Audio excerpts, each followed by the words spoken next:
Okay, with that, hello and welcome to the Stewardship Network's monthly webcast. My name is Rob Luzinski, and I am happy to be your host for today.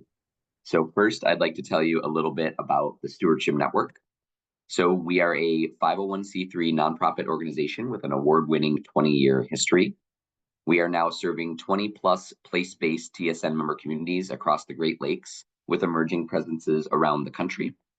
And our free TSN webcast happens on the second Wednesday of each month at the Eastern Time Zone's noon hour.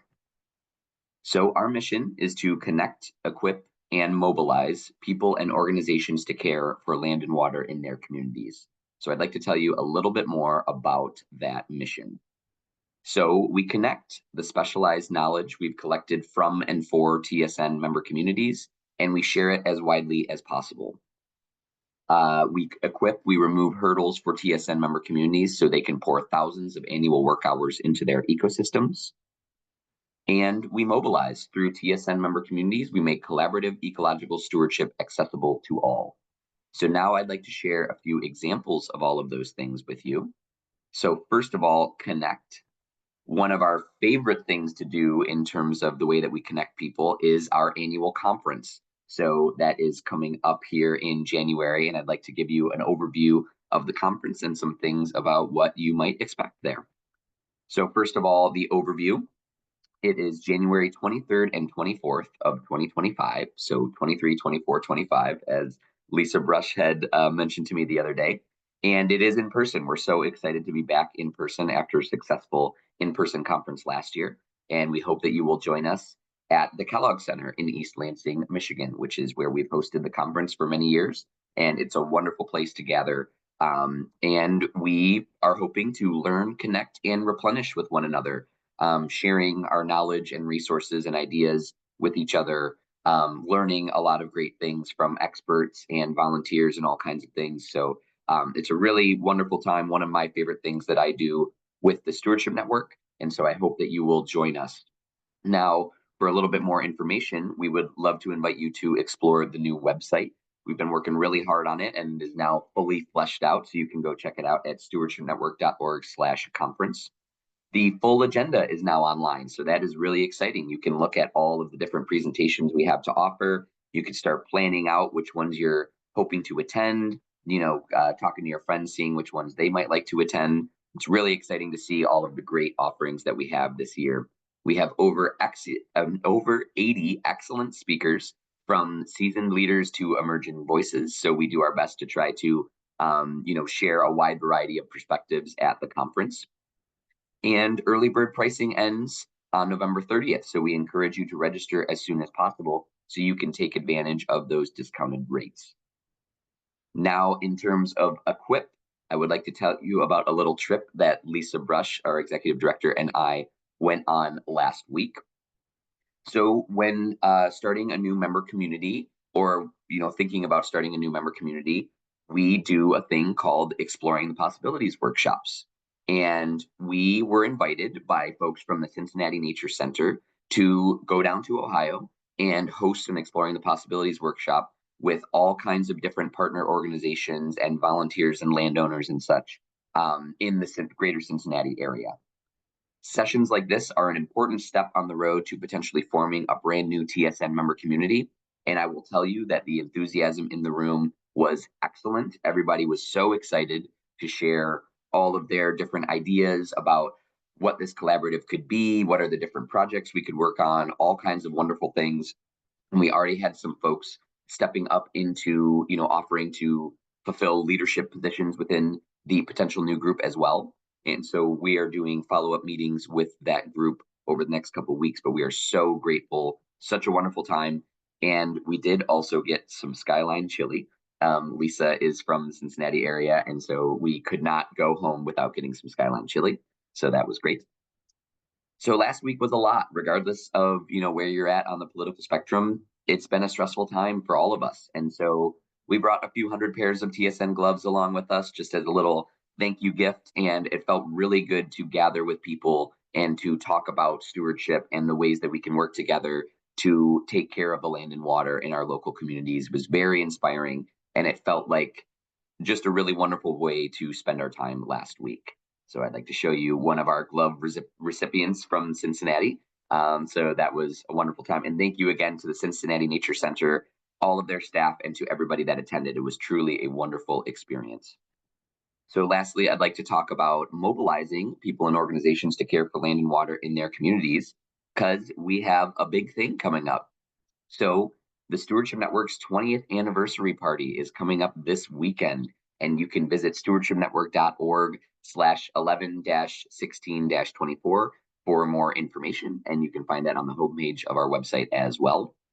So we've been mobilizing together since 2004, and we felt like it was time to celebrate. So we are really happy to host this event to invite all of you to come and celebrate with us.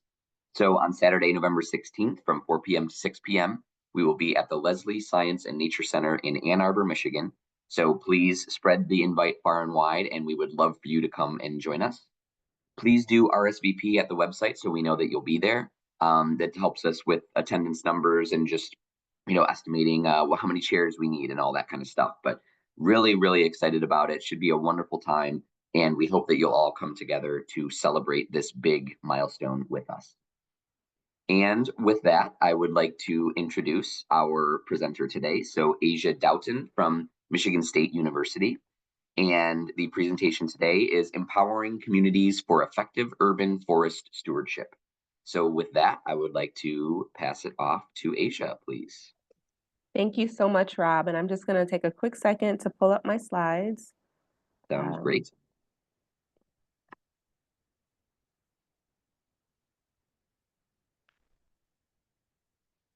Okay, and extending my my thanks to Rob. I also want to extend my thanks to everyone who's on today for taking time out of your schedule to sort of sit and chat with me about some of the things that my team and I have been working on and thinking through when it comes to really empowering our communities for effective urban forest stewardship. And I'll get into this very shortly, but I'll start by saying that this is really motivated by the fact that so often us as professionals, like we've got the training, we've got the passion to do the work of stewardship, whether it's directly related to urban and community forestry or other aspects of the natural world that exists either within our cities or, in more rural locations outside of cities. And that's all well and good. But I think it's super important to always keep at the front of our minds that the work that's done in stewardship doesn't necessarily have to solely rest on the hands of professionals, but the folks who, again, live in and breathe in and play in the green spaces and the natural areas that surround us. And so a lot of this talk is kind of rooted in making sure that we stay connected to everyone who's got some form of connection to the natural areas that we work to steward. And so with that, I'm not sure how many folks on the call today are in the urban forestry community. So I just want to make sure we all start off with this major update, right? We're coming into the holiday season, which is great from a holiday season perspective. But honestly, in the world of urban forestry, we've kind of been having holiday season vibes for the better part of a year now. I had an opportunity to have lunch with a really close colleague here at MSU a few months ago, and we were talking about it. And he just kind of openly said, like, urban forestry is having a moment. And he was not lying. We have actually entered into a season of like very good, unprecedented times in urban forestry. And what I want to do as we start today's talk is kind of give you a brief overview of how we got to where we are in this like momentous occasion of like this positive season in the world of urban and community forestry, specifically here in the United States. So, here I am at MSU, a research university. I'm going to throw a little bit of research in here on the front end, and specifically some brief history of the research that's been done in urban and community forestry over the past roughly 100 years. And so what you see on the screen here is just like a little bit of a time series plot, if you will, of publications that have come out with respect to urban forestry over the course of the past century or so. And you can see kind of starting, let me get my pointer out, starting here, like about 1920s, and we were kind of trickling along, not a whole lot of work being published. If there was anything, the numbers were kind of minimal. And it wasn't until the latter half of the 20th century that we started to see an uptick, right? Okay, in the 60s, people are publishing some. In the 70s, as we move into the environmental movement, people are publishing more. And that continues through the end of the 20th century. And as we hit the 2000s, there was an exponential uptick in urban and community forestry research. And that's indicative of the fact that A, there was greater interest in the field, B, there was greater demand for knowledge on like understanding urban forests in their totality, whether that's from an ecophysiological point of view, a social point of view, a public health point of view. And you can see that here in the time series, and you can also see that in the evolution of studies over that time period. And so looking back into the 1930s, some of the research that was being done was really sort of that foundational understanding of having forested areas in our communities where people are living and bringing attention to the fact that we were missing out on not putting forestry in our cities as a priority. So that's kind of an early study that dates back to the late 1930s. And as we move into the late 1960s, we can see how the research kind of shifted from that local town municipal scale perspective to more of a regional perspective with this study that was published by Smith in 1969, where he started to really explore like thinking about forestry in these like large expanding metropolitan areas in the Northeast United States. And so that kind of helped to put folks into the mindset of like thinking about like it doesn't necessarily make sense when you hear the word urban forest, but in some of our most major cities in the US, there are trees, they are important, and we should be talking about them and thinking strategically about them. So that was a major study coming out, again, about a third of the way through the 20th century. And nowadays, as we're deeper into the 21st century, we're moving forward, right? Now we're looking at the ecosystem services that trees provide, the impact that that has on urban our public health and quality of life in our urban areas. And collectively, these continuous introductions of research are elevating the case for urban and community forestry, not just within the research community, but among practitioners and stakeholders that live in our city. So this has done a lot to kind of push the field to where we are again now and having this momentous moment. In this whole like evolution of the field over the past 100 years or so, we've also kind of had some jarring scenarios that have kind of forced us to think more strategically about how we steward our urban forest resources. And in the US, and even like in Southeast Michigan, more specifically, one of those jarring moments that kind of forced us to think about how we take care of our urban forest was the loss of significant tree cover due to a series of different pests and diseases that infiltrated our metropolitan areas. So dating back to the mid 20th century, that came in the form of Dutch elm disease. And we lost significant tree cover because we significantly planted somewhat of a monoculture or a heavy abundance of elm trees that were wiped out when Dutch elm disease was introduced. And then about a generation later, we learned the lesson the same hard way again when we lost a significant percentage of our tree cover due to the emerald ash borer. And we lost so much because we, again, planted an overabundance of ash trees. And so as we learned this lesson, we started being pushed towards new ways to think about how do we conserve our urban forest resources, right? How do we do that in a way that promotes and sustains biological diversity? And we had rules that were introduced to kind of help us think about guidelines on having a biologically diverse urban forest. And so one of the rules, if you will, that we've kind of embraced following those events is the 10-20-30 rule, which encourages us that to think about our urban forests in this particular way. For whatever municipality that you may be working in, you want to make sure that you have no more than 30% of any one family of trees that's represented, no more than 20% of any one genus of trees that's represented, and no more than 10% of any one species. So this is all well and good. This has pushed us forward to thinking strategically about picking the right trees for our cities, being diverse in that selection, and then stewarding those trees very well once they're in the ground. As you can see through these big milestones in urban and community forestry, we focused a lot on the actual biophysical components of our urban forest. Again, all well and good. But in recent years, we've now started to shift a little bit more to thinking about the social components and the social implications of managing and stewarding our urban forest resources. And that's kind of introduced new rules or guidelines that we are considering and really honoring in urban and community forestry.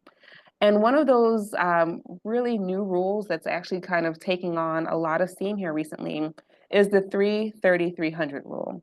And with this particular rule, it moves from thinking about things at the municipal scale to really thinking about things at the individual scale. And at the individual scale, the 330-300 rule recommends that for any individual living anywhere on this planet, but especially in a city, they should be able to look out from a window from wherever they're living and see at least 3 trees. They should live in a community where the total tree cover is no less than 30% of total land cover, and they should live no more than 300 meters from any like public green space that they can access whenever they want. And so you can see there's kind of this shift towards thinking about not just the trees for the sake of the trees, but the trees for the sake of the people. And as this work has been progressing, it's kind of caught the attention of major federal agencies and been folded into major federal initiatives. And so last year, we received an unprecedented amount of federal funding to support urban and community forestry initiatives across the nation, to the tune of $1.5 billion being invested into urban and community forestry at a federal level that was both distributed to the states so that states could handle their urban and community affairs with a lot more financial capacity, if you will. And then a proportion of that money was also made available to various stakeholders through competitive grant processes. And collectively, this work or this funding was allocated to support work that really increases our capacity to do urban and community forestry work in a way that is equitably of benefit to people who live in communities across the country. And so even here in Michigan, we got $7.5 million to do that work. And it's taking off. It's really helping, not again just to advance the field, but to advance the people whose lives are intended to be enhanced, if you will, due to the trees that we take care of and steward in our communities. And so collectively through these lessons and now to where we are in the field, there's sort of like this common theme that we're kind of congregating around. And that common theme or that move is really towards censoring the people who are in the communities where our urban forests are. So again, we understand through research and lessons learned, sometimes the hard way, just how important it is to manage our trees well. Lesson learned, we're applying that. But now where we're focusing, and we have the support to do it, even from the federal government, is how do we make sure that the people who live in our communities are well taken care of by these trees? And fold it into the process of even identifying and defining what it even means to be well taken care of by our trees. And so, in taking time over the past year to really reflect on the trajectory of the field and where it's going, um, I started to really think about the fact that, you know what would be cool is if we made space to really center the voices of people in our communities, like the real people who live in the real cities where these real trees are.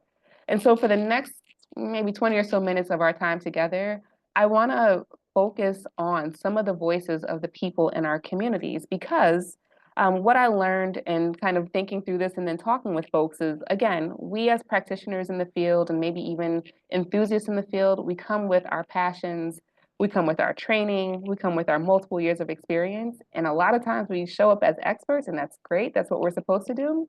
But sometimes that happens at the expense of remembering that the folks who live in our communities who may not necessarily do urban forestry or stewardship work for fun, they also come with their own ecological knowledge. They come with their own ecological experiences and to an extent their own ecological expertise. And that should be considered in as much as our expert opinions and voices in doing stewardship work. And so the next couple minutes are really devoted to giving voice to community members because as we think about effectively engaging community members and conservation efforts and urban forest stewardship efforts, that's actually where we need to start, centering their voices, giving weight to what they have to say, and folding that in with as much importance as the things that we think we can contribute as professionals in the field. So to center folks' voices, what I did is I kind of embarked on a fun little study, if you will, based on one simple question. And that one simple question was, when I think of urban forest or the trees in my community, I dot, dot, dot. And I asked this question to folks who lived in communities across the United States, some of whom were professionals in the field of urban and community forestry, and some of whom were folks who live in communities where trees just so happen to grow. And after collecting folks' responses to this question, I kind of looked through and started seeing what were some of the key themes that emerged in terms of how folks responded to these questions. And were there similarities between what practitioners were saying and our residential stakeholders, or differences? And so we're going to look at some of those themes. And again, I asked folks this question and gave them free rein to answer however they wanted to, and to take as much time as they wanted to in so doing. So starting with one of the first key themes that we saw, what was really interesting is that there was a pattern in starting off the interpretation of the question with defining or delineating what an actual urban forest is. That was something that we saw emerge solely from practitioners and not so much from residential stakeholders. But what was interesting was kind of understanding how practitioners even envisioned what an urban forest is. And that is, it ranged. And so you can see some of the highlighted statements here. One practitioner said that they think of the urban forest of the trees outside of your front door, your back door, where you live. And others mentioned that it's not a forest where you visit, it's a forest where you live. So really expressing this shared sentiment around forests that are integrated into the fabric of our daily lives, and not necessarily forests that we have to head out to Wyoming to engage in, or up north if you're in Michigan. Another common theme that began to kind of emerge was that around the aesthetic contributions that urban trees make to our cities. And this again was something that we saw feedback from both practitioners and residential stakeholders. So our residential stakeholders mentioned that they think about the beauty that these trees provide and how much of an amazing experience it is to just drive down a tree-lined street. And on the flip side, practitioners express very similar sentiments that urban trees help to break up the monotony of great infrastructure in our cities. Another theme that began to emerge as folks were kind of thinking through and, describing their response to the question was that tied to the fact that trees do provide a vast array of ecosystem services. And so we'll kind of break those down category by category, but they mentioned on both sides regulating ecosystem services that trees provide. You can see for our practitioners, what's pretty steady here is this consistent mention of the shade being provided by urban trees. And that's actually kind of similarly reflected in the responses of our practitioners, right? So the first, the second, and the fourth of our practitioner responses that are highlighted all indicate that shade is an important service provided by urban trees. And although they didn't quite call it shade, that fourth practitioner also mentioned the cooler temperatures, so the impact of that shade on temperatures. And I'm going to pause here for a minute just to say, you may be starting to see somewhat of a pattern, right? It doesn't matter if we're asking practitioners the question or residential stakeholders. On both sides of the equation, there are similar reflections and acknowledgments of the benefits that trees provide, the role that they play in our cities. And it kind of, in processing the data, really helped bring to my mind the fact that, wait, again, we've got a group of practitioners that are quote unquote experts. We got residential stakeholders, but both are seeing the values. Both have somewhat of a sharpened understanding of what these trees provide. It may then be safe to assume, or really to uphold this new value of upholding the voices, making voice for our residential stakeholders who bring just as much rich understanding of our urban forest to the table as our practitioners. So that being said, let's keep looking through some of the responses. So on both sides, folks also noted the impact that urban trees have on both human health and well-being. One of the practitioners noted that they think of healthier humans when they think of urban trees. Another a residential stakeholder noticed that when they walk and they see trees, it holistically does something to their spirit. And so again, just really kind of fascinating to look through some of these responses. Continuing in the vein of ecosystem services, on both sides of the practitioner residential stakeholder coin, both noted the value of urban trees beyond the human race, and really noted what these trees provide in terms of the animals that we share our city with. So they mentioned different references to faunal habitat, with some folks noting just how many different uh, animals and fauna make use of the trees in their backyards, and others just how endlessly entertaining the squirrels that have their way with acorns in their trees are on a daily basis. Folks also noted, or I should mention it, like another common theme between both groups of respondents was that regardless of where you are, urban trees help to provide an amazing sense of belonging. They help to provide space for connections among members of the community, and really they help to create a sense of place for folks on an individual and maybe more of a macro or communal level. So I thought this one quote from one of the practitioners was interesting in that they mentioned that they think of the hard work it took to plant trees and the people who cared for them. They wonder what that tree represents to the people who walk under its shade. A residential stakeholder noted that when they were a child and they grew up as an only child, they didn't have a whole lot of human friends around, but the trees became their friends, their close companions, when they needed an extra friend outside the home. On both sides of the equation, or within both populations, we also noted that there were consistent nods to the fact that when they think of trees, they also think about the fact that in communities across America, there are disparities in tree cover. Again, in the urban forestry world, many of us have come into the language of tree equity, and we have this great scholarly term to talk about the fact that trees are not well distributed or equitably distributed among the varied neighborhoods that comprise our cities. Folks who don't have this training are also noting that as well. And so one residential stakeholder noted that we live in a neighborhood where every day there's one of those trucks with a full tree on the back. And I just think all these trees couldn't be that sick to make them come down. It's bad, it's really bad. And they continue to note just how many trees are coming down in their particular neighborhood, which tended to be which was a lower income neighborhood with a higher population of people of color, and they weren't seeing that rate of removal and a subsequent lack of replacement in communities around them that tended to be more affluent and a little less racially diverse. And so it was really interesting to see that residential stakeholders are making these same observations.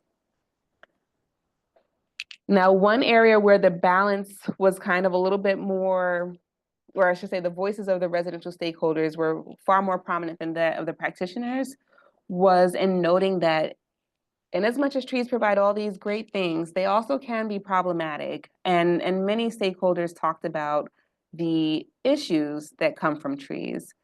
One noted that they think about destroyed pavement, cleaning up leaves, low-lying branches, the city refusing to cut said low-lying branches, the trees that are blocking my cameras.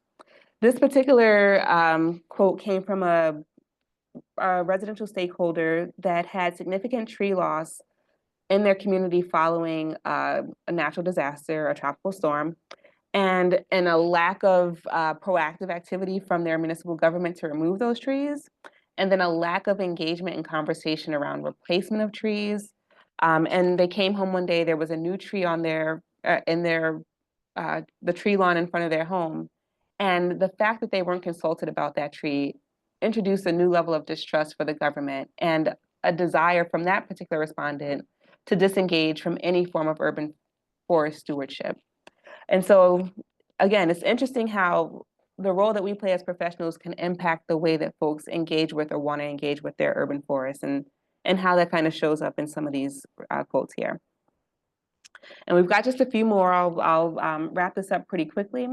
But another key theme that emerged was that of management and governance, where our practitioners noted that when it comes to their urban forest, they think about taking care of it in a manner that's collective, that doesn't just rely solely on the person who wears the title of urban forest manager, but really engages all members of the community who are working with, engaging with, benefiting from those urban trees, um, really wanting to involve all stakeholders in the process of making decisions about urban trees, getting them in the ground, taking care of them once they're planted, which was really cool to see a practitioner think about it from that perspective.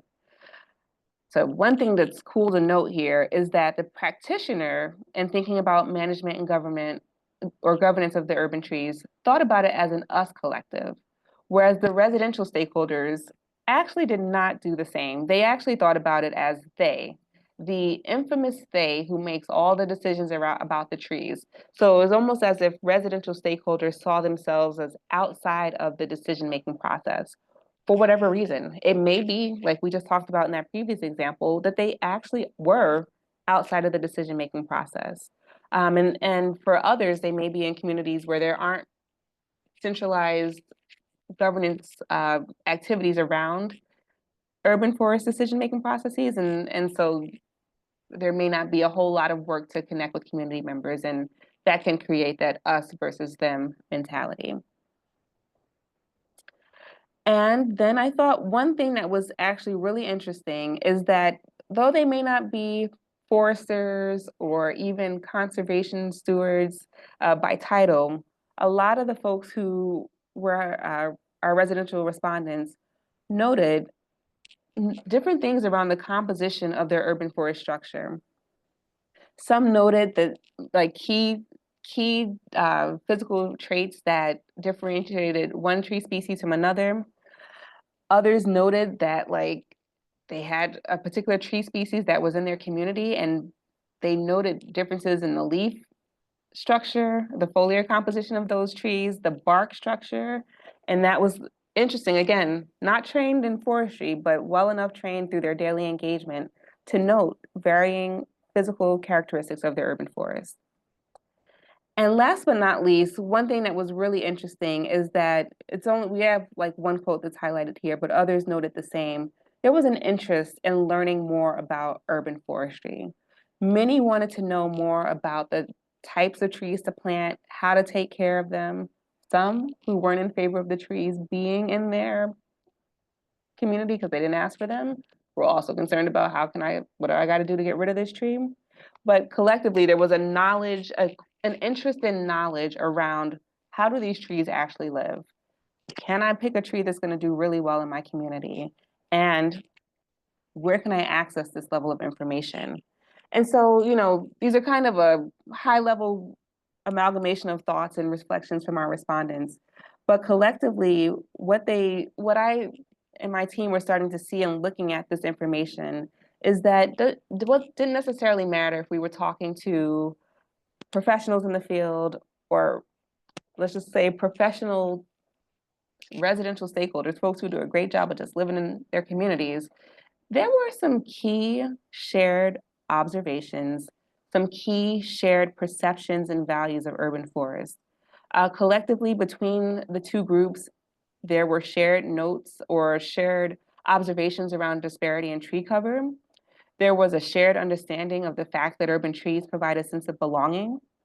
There was also a shared understanding of the impact that trees have on human health and well-being, as well as on local climate and ecosystems from both a human uh, benefits perspective and benefits provided to members of the animal kingdom. And so as we think about bringing in our communities, our residential stakeholders into like our stewardship activities, maybe it's time for us to start thinking about the fact that we may be coming to the table with very similar, very shared values and understandings of what our urban trees do for our communities.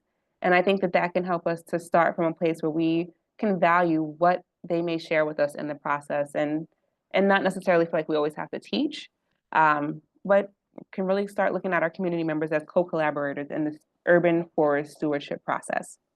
So those were some of the shared sentiments and observations. There were some key observations that kind of stood out specific to our residential stakeholders. And the first of those were kind of tied to the fact that in their own ways, residential stakeholders kind of displayed a really amazing base of local ecological knowledge. They also displayed an understanding of governance in the urban forest, but to a certain extent, there was a distrust in the governance process and this perception of an us versus them.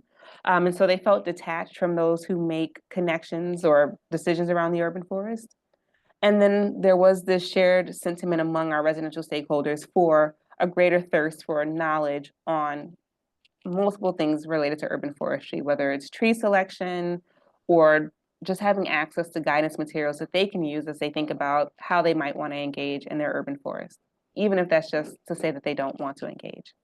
So taking all this and putting it together, it kind of begs the question, how can we begin to work together as professionals and community members to create and implement a shared vision for our urban forest?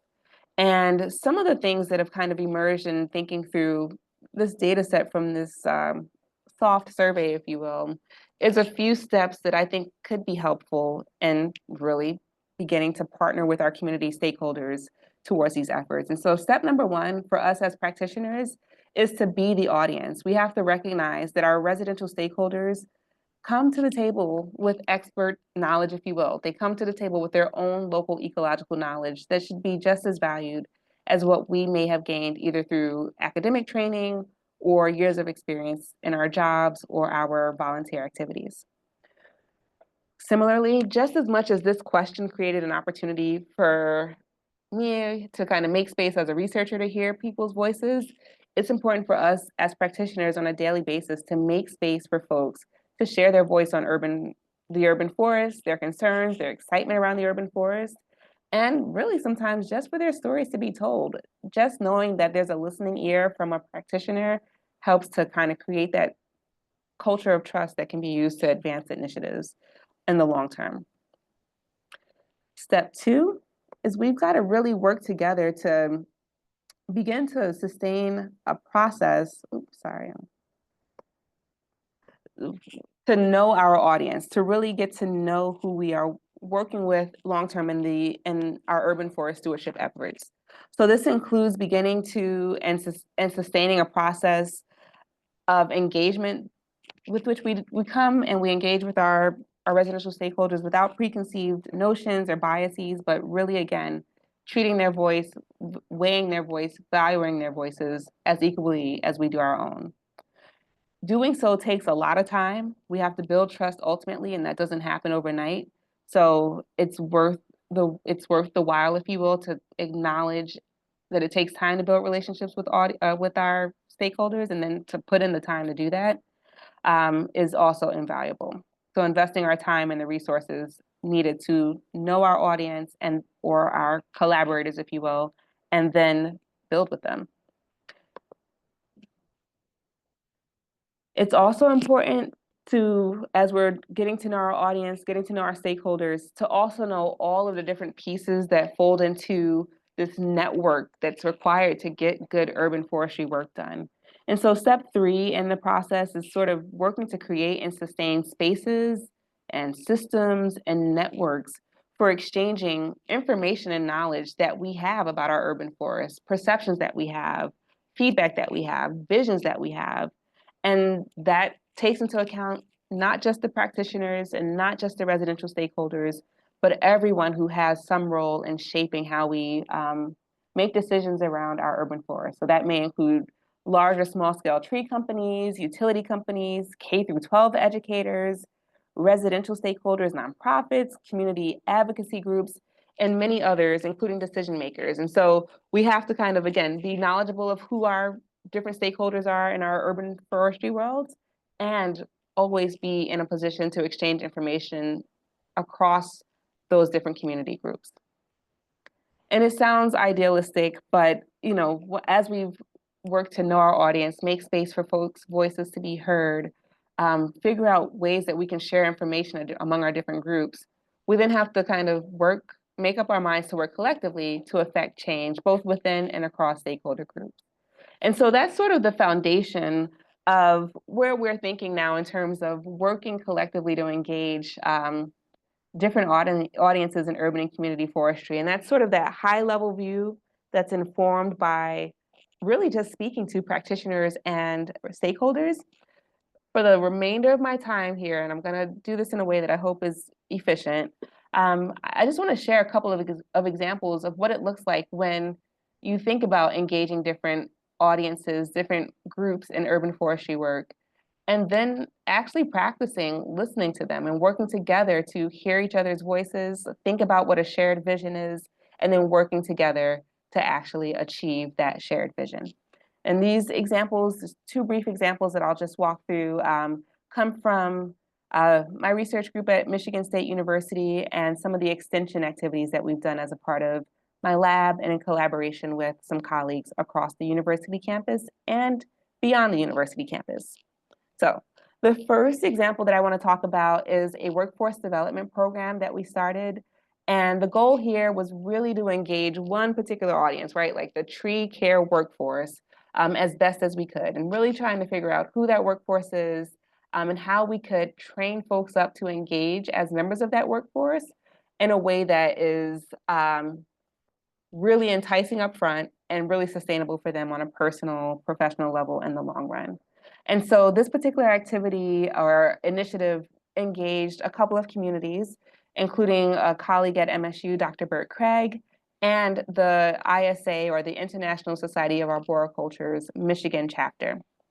And collaboratively, we worked to provide accessible training for prospective members of the arboriculture or tree care workforce. This all started with us actually just sitting down and listening to members of the arboriculture, AKA tree care community.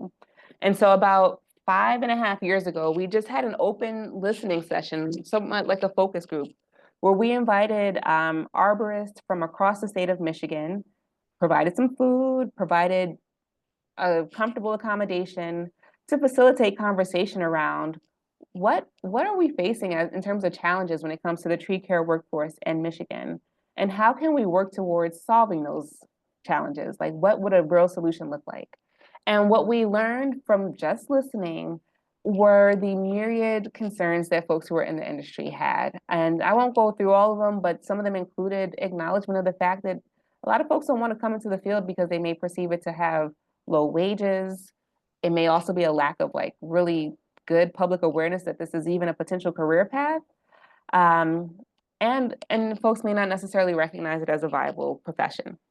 So we heard those concerns and we asked folks to let us know, like, if we could take these concerns and use them to mold the perfect program that would actually kind of help fix this and help generate more interest in the field and get folks into the workforce, what would that look like? Would it be a particular program of a particular shape and form and format? And they said yes, and they gave us the guidance. So we listened and they talked to us about what they thought would be ideal: off the clock training, training that was standardizable, repeatable, and practical. A short course that didn't require someone to go back to school and get a degree, but that they could kind of tackle in a really short amount of time.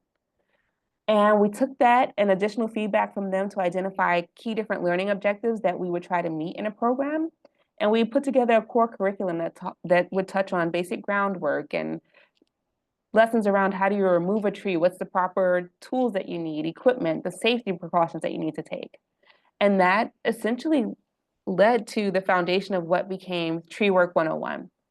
And Tree Work 101 has been a workforce development program that we've run, working since 2021 to train 3 cohorts of students, 27 in total from across the state of Michigan. But we've worked collectively with folks who are trained arborists, certified arborists in the state of Michigan and in other states to really put together a training that really met the needs that were outlined by our conversations with arborists in the state. And again, we were able to train 27 folks, from independent learners to folks who work with municipal governments to folks who were thinking about changing their career paths.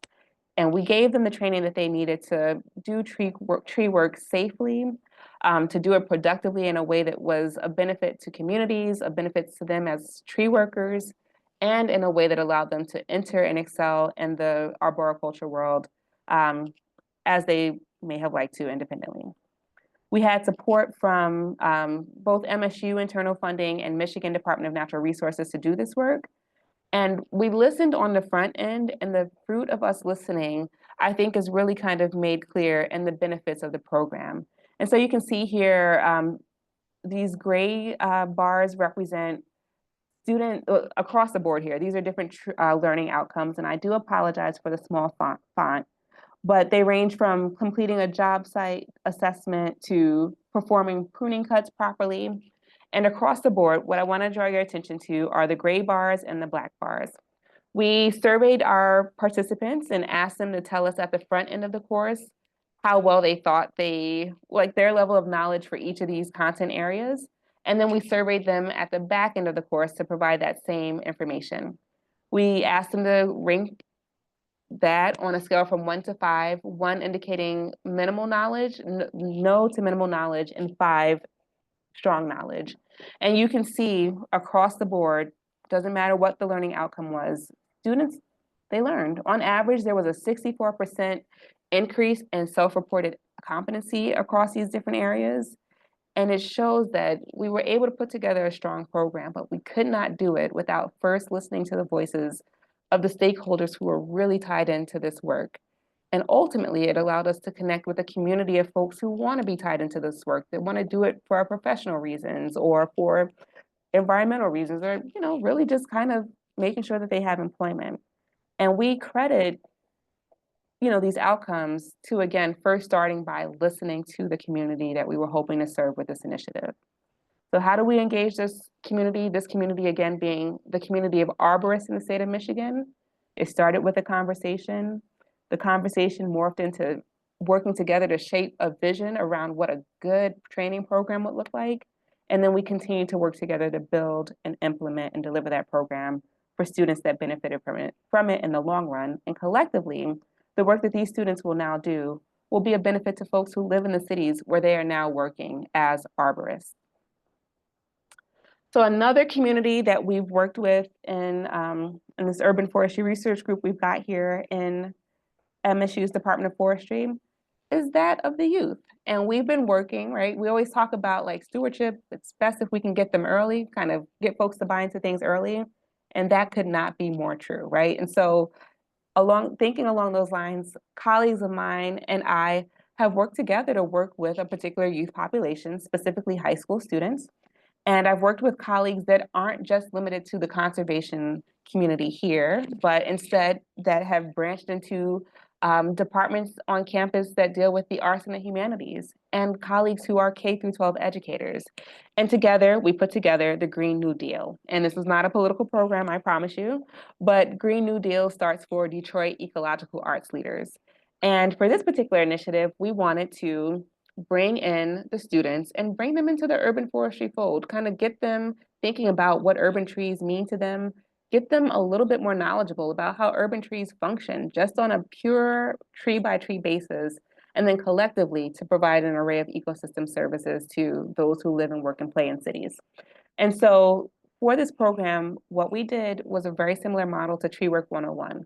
We wanted to listen to, amplify, and then move based on the voices of the students in our program. And so collectively, again, we've had our team, which was myself, Dr. Estrella Torres from MSU's Residential College of Arts and Humanities, and Dr. Heidi Quick from University Prep Arts High School in Detroit. And we all come from very different fields. We speak kind of different professional languages. And so for this to start off well, we actually had to start by learning how to listen to each other, learning each other's lingo, learning each other's expertise, and interest in helping our students kind of learn more about urban forestry and urban ecology more broadly. Once we came together, we were able to put together a program that really engaged multiple populations in this initiative. Again, the youth, but we also had to bring in artists who could help draw out the voice of the youth. And so we brought in spoken word artists, musicologists, and visual artists who we were able to work with in biweekly meetings with our students. And we brought them in to kind of help us translate the student voice. As the students were learning about these different concepts in urban ecology more broadly, the artists worked with them to communicate what they were learning by way of poetry, again, the visual arts, so students creating these 3D cityscapes, and then students creating soundscapes that express what they were learning and feeling and processing regarding concepts in urban ecology. So in bringing in the artists and working together as a team to listen to each other about what we wanted to see and what we thought the students may want to see, we created a space where students could tell us in their own voice what they wanted to see from their urban forests, how they value their urban forests and their urban ecosystems at large.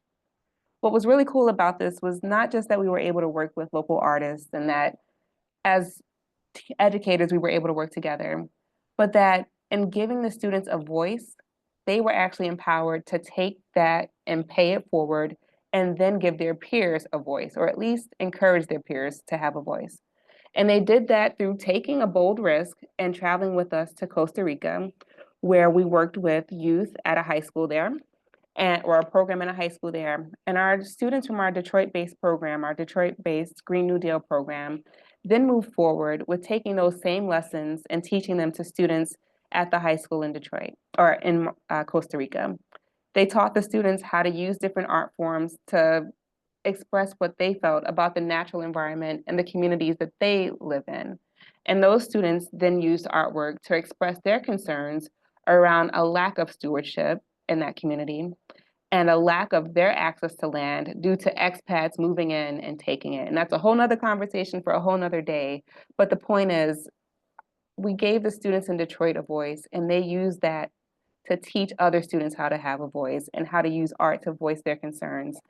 And that started as work down in Costa Rica and evolved into an art installation that we were able to have on campus, where both the artwork of the students from Detroit and the artwork of the students from Costa Rica were on display, and collectively there was space for their voices to be heard, and their voices were used to communicate their interpretation of urban ecosystems, natural ecosystems around rural villages, and how to steward both effectively. And so from those examples, I just want to end with some key takeaways. They're pretty much sentiments that I've kind of shared throughout the talk. But at the foundation, if we want to really make sure that we're engaging various communities in this work of urban forest stewardship, or more broadly, conservation of our natural resources, it all starts with building healthy relationships. And those healthy relationships really start with building trust. That takes time. It takes a willingness to listen, and not listen just for the end goal of eventually being heard, but listening to see, like, what do we share in terms of common concerns and interests, and maybe even common visions. And once we get to that point of understanding where there's synergy and commonality in what we want, we can then begin to work together to identify projects that we can actually do, and then actually do them well, do them in a way where we can collect notes, data, whatever, that ultimately informs us on whatever it is that we're working on initially, and how we might be able to replicate that process either as a group or pass on the message so that it can be replicated in the broader communities in which we live, work, breathe, play, and all that good stuff. And so if you take anything away from this talk, my hope is that as you continue to do your work in your respective communities, please continue to do your thing as experts and passionate folks in the field. But please remember that even though our stakeholders that we share our communities with may not necessarily have extra letters behind their name or 20 years in the field, what they bring to the table in terms of their observations, their lived experiences, their local ecological knowledge is just as valuable. And when we listen and then work together, we can create programs that really have impact on real people's lives and the real urban forest that we live and work and play within on a daily basis. And so on that note, I will thank you for your time. And if we have a couple minutes, happy to answer any questions. Thank you so very much. That was incredible. Oh my gosh, lots of good things to think about there. I want to encourage folks to please submit your questions via the Q&A function if you would like. We probably have time for just a couple of them. But one interesting question I had with regards to urban tree stewardship. So the story about the raccoon eating the cherries and then the poop being on the roof really struck me because I'm kind of thinking, I mean, A, it's funny, but I'm also thinking, are there certain unintended consequences of urban tree cover that cannot really be avoided, right? I mean, like you have to look at it and say, I get the benefits of this tree. via all of the rules and all of the different research that we've done, like we know that there are benefits to these trees. We also know that we're basically bringing nature closer to us, which when you're maintaining a home can make it more challenging. So I'm curious about how you might approach looking at the long term or like the kind of delayed benefits, right? Like lower asthma rates, all of these things. You're not going to see that tomorrow from a tree, but how do you balance that with like the day to day realities of more animals, raccoon poop, things like that? So I was curious if you had any thoughts on that. Yeah, it's a great question, and it comes up very often. Um, I again, not to sound like a broken record, but I think point zero for that, or ground zero for that, is really being honest with community members before you even put a new tree in the ground. So you have to really hear from them, like what are their concerns? What types of traits might they want from a tree? They may be just as expressive in saying, I don't want a tree that's going to have acorns. The acorns will drop. It's going to ruin the paint job on my brand new insert car X, Y, or Z. Okay, I hear you. What else might you want? And they may say things like shade, or I want a tree that's going to flower in the spring. You can take that information and really think about trees that will meet what they want and kind of ameliorate some of their concerns. There are certain tree species that we do try to flat out avoid based on those concerns. So you may not want a crab apple. You may not plant a black walnut, knowing that it's going to drop fruit that will be of issue to folks. But there are other species that will have, they may bear fruit, but they may bear fruit in a way that is not as much of an annoyance to folks. And I think it's kind of working with folks who know enough about different trees and their growth habits to come up with a selection of trees that might kind of help do two things at one time. Again, not annoy the public, but also provide the benefits that we want them to provide long term.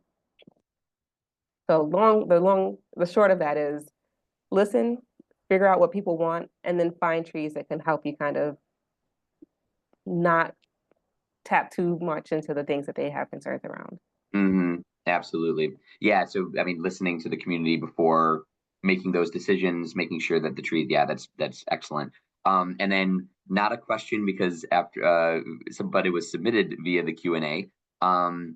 Marta Manildi just says that you are a wonderful presenter and the information was interesting, well conveyed, and inspiring. So thank you. And she's representing Ann Arbor Wild Ones. So I think that's a great way for us to end this portion of the presentation, and then I'll just do the outro slides. But thank you so much, Asia. It was so nice to have you. Really amazing work that you're doing, and please keep it up because it is wonderful.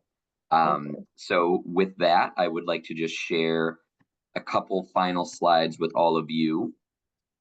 And so we encourage you to become a regular here. We would love for you to come to more webcasts in the future. And so again, it's the second Wednesday of the month at the Eastern Time Zone's noon hour. So I would like to go through a couple of the presentations that we have coming up for you. So we have Jumping Worms in Michigan, Impacts, Identification, and Prevention with Scott Teagues of Oakland University, and that's December 2024. January 2025, we have What the Wolves of Isle Royal Teach Us About Our Relationship with Nature with John Vesitich and Rolf Peterson with Michigan Technological University. And then we have February 2025, Plants and People, Examining How Indigenous Knowledge Systems Help Conserve Native Plant Communities. And that's with Tanisha Williams of the University of Georgia Herbarium. Thank you all so very much for being here today, for spending a bit of your Wednesday with us. Thank you again to Asia for a wonderful presentation, and I hope you all have a great rest of the day. Thank you.